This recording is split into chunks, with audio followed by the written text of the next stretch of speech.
எடுப்பியா எடுப்பியா எடுப்பியா காசு எடுப்பியா எடுப்பியா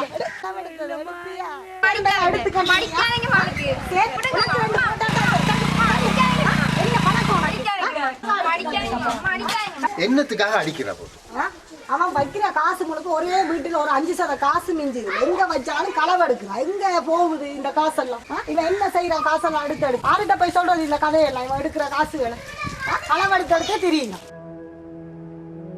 அப்ப இவ்வளவு நாள் இந்த பொக்கெட்டுக்குள்ள உள்ள காசு இப்ப தான் எடுத்துருக்கான்.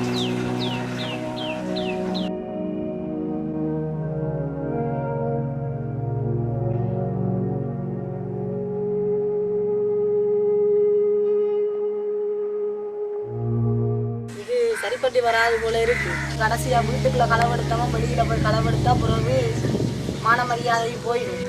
ஆளை கொண்டே சீர்திருத்த பள்ளியில சேர்ப்போம். என்ன வேற ஒன்றும் செய்யல.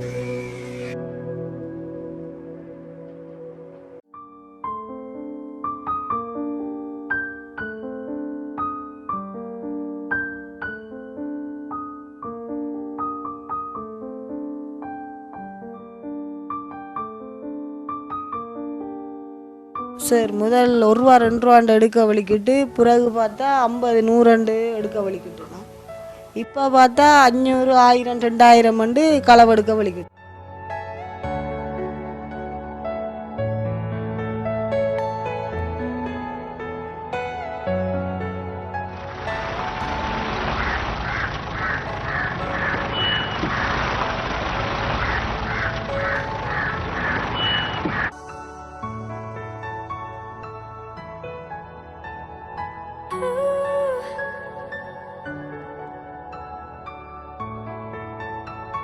மன்னார் மாவட்ட மக்களுக்கு சுகாதாரத்துறையினரின் முக்கிய அறிவித்தல். சீனாவில் உருவாகிய கொரோனா வைரஸானது எமது நாட்டிலும் அதிவேகமாக பரவி வருவதால் 2 வாரங்களுக்கு ஊரடங்கு சட்டம் அமுல்படுத்தப்பட்டுள்ளது. பொதுமக்கள் இந்த ஊரடங்கு சட்டத்தை உரிய முறையில் கடைபிடிப்பதோடு சுகாதாரத்துறையினரின் வழிகாட்டுகளை பின்பற்றி எமது மன்னார் மாவட்டத்தை கொரோனா தொற்றிலிருந்து பாதுகாக்க முன்வருமாறு அனைத்து மக்களையும் கேட்டுக்கொள்கின்றோம். மேலும் கொரோனா தொற்று நோய் காரணமாக 2 வாரங்களுக்கு ஊரடங்கு சட்டம் அமுல்படுத்தப்பட்டிருப்பதால் தேவையான அத்தியாவசிய பொருட்களை கொள்வனவு செய்து வைத்துக் கொள்ளுமாறும் கேட்டுக்கொள்ளப்படுகின்றீர்கள்.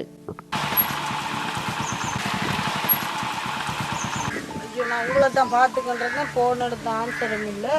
ஏதோ கொரோனா ஏதோ ஒரு நோய் ஒன்று பரவுகிறாமா. இந்த 2 கிழமைக்கு ஏதோ ஊரடங்கு சட்டம் போட போகிறாங்கன்னா சனம் முழுக்க போய் சாமான்கள் வண்டிகள் வருது. என்ன நடக்குதோ தெரியல. 2 கிழமைக்கு தேவையான சாமான்களை மட்டும் வேண்டுங்களேன் பார்ப்போம்.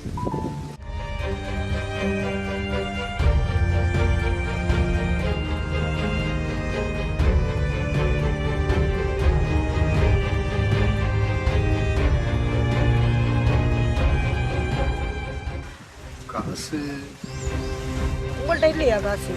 நீங்க வேண்டிட்டு வாங்களேன் இருந்தா. ஒவ்வொரு நாளும் வேலையில் கிடைக்கிற காசை தானே நான் சாமான் வாங்கிக்கிட்டா. 2 கிழமைக்கு சாமான் வேணுமெண்டா நான் எங்கே போவேன்?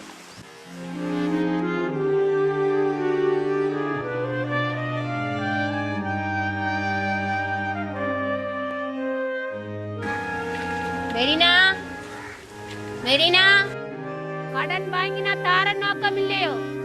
வாங்கக்கா. இல்ல நீங்க காசு தாரம் தான் சொல்றீங்க ஒழிய சந்த பாடை இல்லை.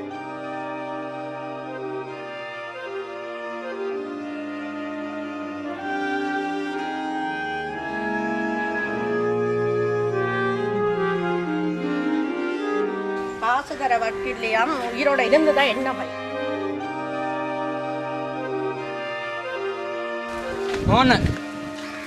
என்ன நீங்களாம் ஒரு பெரிய மனுஷன். நான் ஆனால் காசை வாங்கிட்டு தர தெரியாது உங்களுக்கு காசு. நாங்கள் இந்த மனுஷ பிள்ளைலாம் சாப்பாடு இல்லாமல் இருக்கும். உங்களுக்கு காசு தந்து போட்டு பெரும்பாடாக இருக்கு எனக்கு.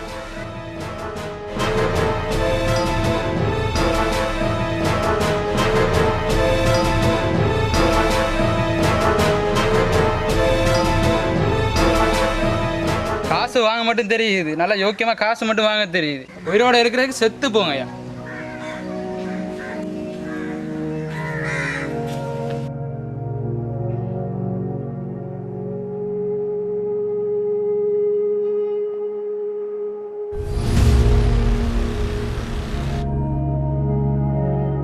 இந்த குடும்பம் அன்றாட வேலை செய்து அதில் வர வருமானத்தில் தான் வாழ்க்கையை நடத்துகிறாங்க.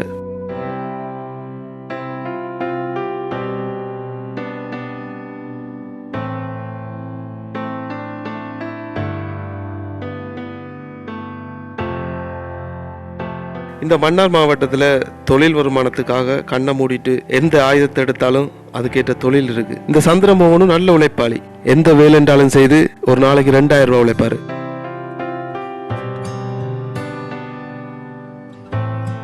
ஆனா வீட்டுக்கு 1000 ரூபாய் தான் கொடுப்பார். மிச்சம் 1000 ரூபாயை இப்படித்தான் செலவு பண்றார். நாளை என்ற ஒன்று இருப்பதை இவர் மறந்து போயிட்டார்.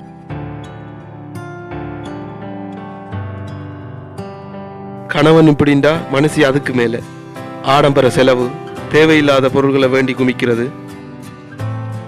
அக்கம் பக்கம் பார்த்தா முழுவதும் கடன். பேங்க்ல லோன் எடுத்து கடனை கட்டுறது, கடன் வேண்டி லோனை கட்டுறது, இதுதான் இவங்க வாழ்க்கை. கொரோனா போல கொடிய நோய் வரும், நீண்ட கால பயண தடை வரும் என்றெல்லாம் இவங்க எதிர்பார்த்ததில்லை. இதுல இருந்து இந்த குடும்பம் எப்படி மீள போறாங்கன்னு பார்ப்போம்.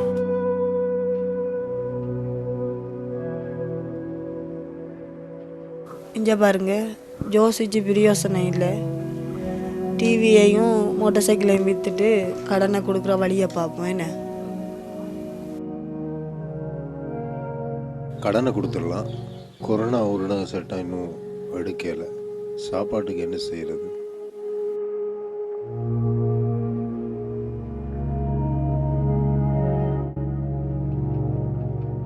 பாலா போன குடியால் என் குடும்பம் அன்றைக்கு பட்டினி கிடக்கு.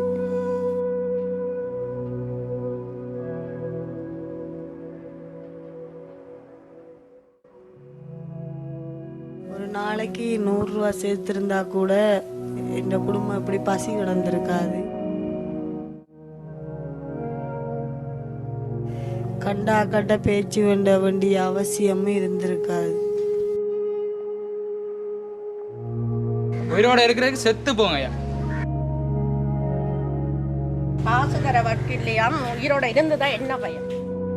உயிரோட இருக்கிறதுக்கு செத்து போங்க ஐயா. காசு தர வட்டி இல்லையாம், உயிரோட இருந்துதான் என்ன பயம்?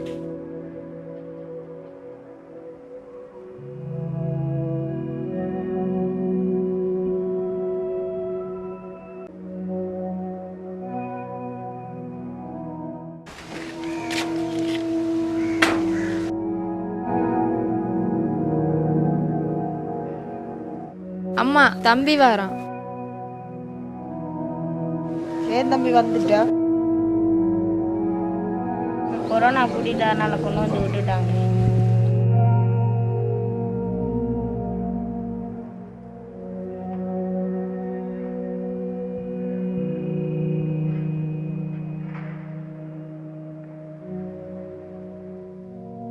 ஒவ்வொரு நாளும் பட்டினி கிடந்து சாகுறதையும் விட ஒரேடியா சாகுறது நல்லம்.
அம்மா, உங்கள்கிட்டையும் அப்பாட்டையும் எடுத்த காசு நான் களவெடுக்கல சேர்த்து வச்சேன்.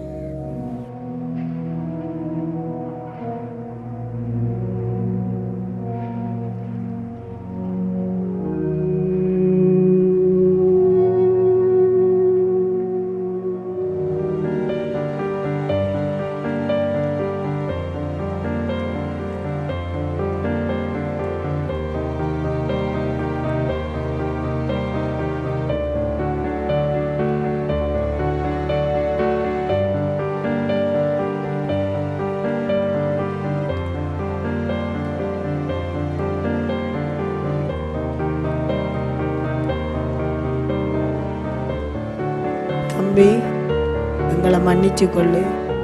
நாங்களே நீ கண்டபடி காசை செலவழிக்காம சேர்த்து வைக்கிறோம்.